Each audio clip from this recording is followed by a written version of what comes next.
नमस्कार, मैं हूं अंकुर और आप देख रहे हैं सत्य हिंदी का न्यूज बुलेटिन। एक नजर अब तक की सुर्खियों पर। कर्नल सोफिया कुरैशी पर आपत्तिजनक टिप्पणी मामले पर आज सुप्रीम कोर्ट में सुनवाई होने वाली है।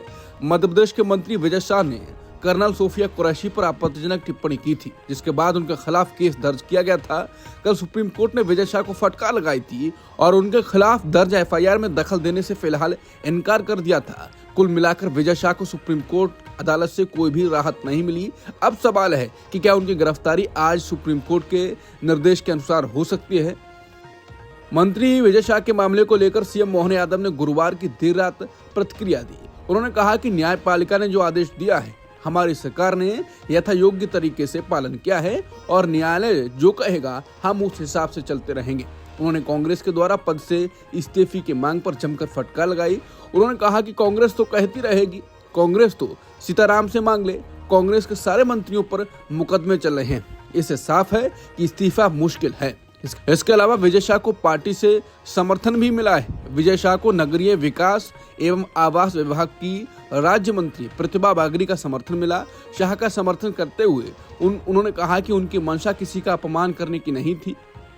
कांग्रेस नेता जिग्नेश मेवाणी ने ट्वीट कर बताया है कि ईडी ने गुजरात समाचार के मालिक को गिरफ्तार कर लिया है। उन्होंने कहा कि गुजरात के सबसे बड़े न्यूज़पेपर गुजरात समाचार के मालिक तंत्री बाहुबली शाह की आज ईडी ने गिरफ्तारी की, वो बेहद शर्मनाक घटना की है। हम गुजरात समाचार के साथ खड़े हैं। पिछले 25 सालों से इस अखबार ने मोदी शाह की नीतियों की जो धुलाई की है, उसका बदला लेने की भावना से इस कृत्य को अंजाम दिया गया है। कांग्रेस नेता पवन खेड़ा ने कहा है कि 93 साल पुराना यह अखबार सत्ता विरोधी आवाज रहा है। ये उन लोगों का हश्र है जो खुलेआम ये कहने की हिम्मत रखते हैं कि बादशाह नंगा है। रक्षा मंत्री राजनाथ सिंह शुक्रवार को 2 दिवसीय दौरे पर गुजरात पहुंचेंगे। रक्षा मंत्री भारत पाकिस्तान सीमा क्षेत्र का भी दौरा करेंगे। इस दौरान सिंह इस क्षेत्र में भारतीय सशस्त्र बलों की तैयारियों का मूल्यांकन करने और पाकिस्तान की असफल ड्रोन घुसपैठ के बाद मजबूत सुरक्षा उपायों की प्रभावशीलता की जांच करने की उम्मीद है। सैन्य तनाव के बीच पाकिस्तानी सेना ने ड्रोन का उपयोग करके भारत के भुज को निशाना बनाने का प्रयास किया था। केंद्र सरकार ने तुर्की की एक कंपनी सेलेबी एयरपोर्ट सर्विसेज को लेकर एक बड़ा फैसला किया। सरकार ने सेलेबी कंपनी की सिक्योरिटी क्लियरेंस रद्द कर दी है। ये कंपनी मुंबई एयरपोर्ट पर ग्राउंड हैंडलिंग का काम करती है।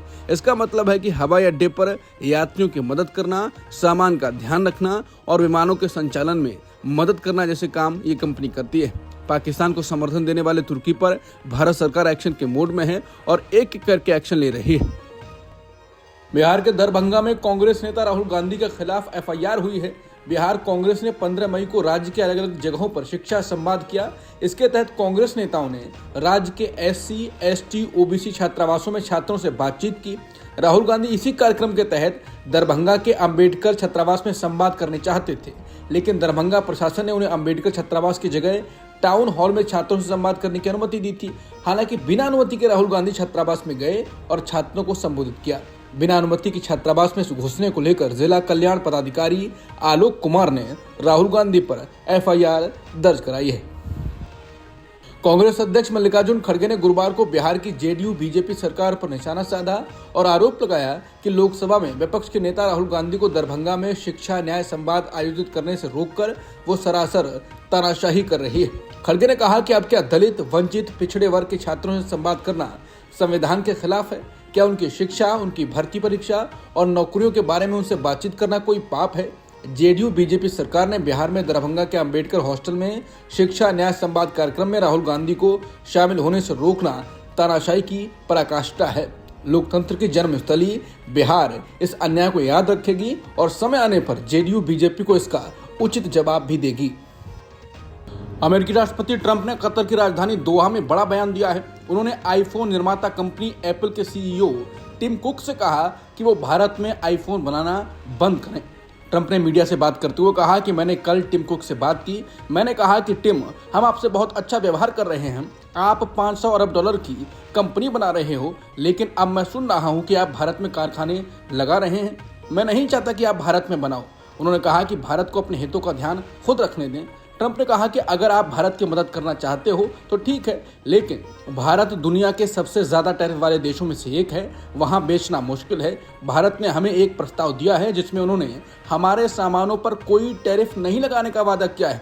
ट्रंप ने आगे कहा, हमने तुम्हारे चीन में बनाए गए कारखानों को बरसों तक सहन किया, अब हम नहीं चाहते कि आप भारत में बनाओ, हम चाहते हैं कि आप अमेरिका में बनाओ। ट्रंप के एप्पल के सीईओ टिम कुक को लेकर दिए गए बयान के बाद कांग्रेस ने मोदी सरकार पर हमला बोला है। कांग्रेस ने कहा कि मोदी सरकार कहां है, क्या प्रधानमंत्री इस बयान की निंदा करेंगे? पहले ट्रंप ने हमारी संप्रभुता पर हमला किया, ये तक कहा कि व्यापार के लिए भारत ने सीज फायर कर दिया और अब हमारे निवेश पर भी आंख गड़ाए बैठे हैं। मोदी सरकार को इस पर बयान जारी कर स्थिति स्पष्ट करनी चाहिए। बॉलीवुड एक्ट्रेस और बीजेपी लीडर कंगना रनौत ने एक ट्वीट में पीएम मोदी और अमेरिकी राष्ट्रपति ट्रंप की तुलना की थी। कंगना ने पूछा था, आपको क्या लगता है कि क्या ट्रंप पीएम मोदी से जलते हैं? लेकिन इस बात ने बीजेपी को हिला दिया और तुरंत बीजेपी अध्यक्ष जेपी नड्डा ने कंगना से ट्वीट डिलीट करने को कहा और इसके बाद कंगना ने अब अपना ये ट्वीट डिलीट कर दिया है। ट्वीट डिलीट करने के बाद कंगना ने एक और ट्वीट कर कहा कि बीजेपी अध्यक्ष जेपी नड्डा ने मुझे फोन करके कहा कि मैं अपना वो ट्वीट डिलीट कर दूं जो ट्रंप द्वारा एप्पल सीईओ टिम कुक को भारत में निर्माण न करने से संबंधित था। मुझे अपनी निजी राय पोस्ट करने का खेद है। निर्देशों के मुताबिक मैंने उसे इंस्टाग्राम से भी डिलीट कर दिया है। बता दें, कंगना ने इससे पहले ट्वीट में कहा था कि इस प्यार के खो जाने का क्या कारण हो सकता है। वो अमेरिकी राष्ट्रपति हैं, लेकिन दुनिया के सबसे प्रिय नेता भारत के प्रधानमंत्री नरेंद्र मोदी हैं। दूसरा कारण बताते हुए कंगना ने लिखा था, ट्रंप दूसरी बार अमेरिका के राष्ट्रपति बने हैं, लेकिन मोदी का ये तीसरा टर्म है। कंगना ने तीसरा कारण बताते हुए कहा, बेशक ट्रंप एक अल्फा मेल हैं, लेकिन हमारे पीएम मोदी सब अल्फा मेल के बाप हैं। कंगना ने अपने ट्वीट में आगे लिखा था, आपको क्या लगता है, यह पर्सनल जलन है या डिप्लोमेटिक इनसिक्योरिटी है?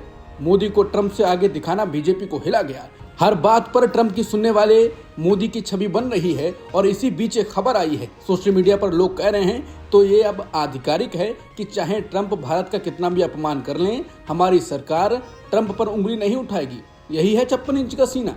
सिर्फ आपसे ट्वीट डिलीट करने के लिए ही लाल आंख काम आती हैं क्या कंगना जी?